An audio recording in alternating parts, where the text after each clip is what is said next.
No dia 3 de agosto, o plano de trabalho da CPI sequer havia sido aprovado e os senadores já votavam requerimentos que pediam a colaboração de agentes públicos e convidavam presidentes de federações de futebol a comparecerem à comissão. E naquele mesmo dia à tarde... Os membros da CPI vieram até a sede da Procuradoria-Geral da República.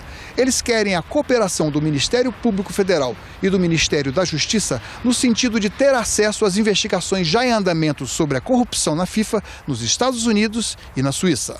Nós vamos oficializar aos dois países que a CPI do Senado, a CPI congressual, ela tem também atribuições de justiça. Ela pode ter quebra de sigilo, ela pode manter sigilo. Então nós estamos nos habilitando exatamente para que não necessitemos só de transferência de dados da Polícia Federal ou do Ministério Público. Senadores ouviram jornalistas brasileiros. Eles levantaram suspeitas sobre contratos da CBF com fornecedores de produtos e serviços. Um deles envolvia uma empresa com sede nas Ilhas Caimã. E o que diz o contrato? De uma forma geral, aplausos. Sempre lembrando, eles são os intermediários entre a Quintaro e a CBF. Aplausos receberia, no total, entre 2012 e 2022, 132 milhões de dólares. Para Juca Kfouri, não se trata de um deslize pessoal de um ou outro dirigente. Os problemas da CBF são estruturais, não são pessoais. Nós temos um problema estrutural que nós precisamos resolver. E nós não resolveremos isso a não ser com mais democracia. O presidente da entidade, Marco Polo Del Nero, ao apelar ao Supremo Tribunal contra a quebra dos sigilos bancário e fiscal pedida pela CPI, chegou a falar em vingança pessoal como motivação da medida. Minha, com certeza, não é. Porque eu tenho bastante consciência de que, na época que eu jogava, eu fiz o meu papel representando a seleção brasileira. Eu tenho consciência que fiz muito bem, até como uma obrigação. E agora, como senador e hoje presidindo essa CPI, é a minha obrigação também, através dessa CPI hoje, representar o povo brasileiro e mostrar para o povo brasileiro essa caixa preta que é o futebol. A CPI também ouviu o jornalista escocês Andrew James, autor de 2 livros sobre esquemas de corrupção da FIFA. Segundo ele, o direito de sediar uma Copa do Mundo envolve negociatas. E apesar das evidências de que a CBF não pratica o fair play, o jogo limpo, sem trapaças, há quem defenda a entidade.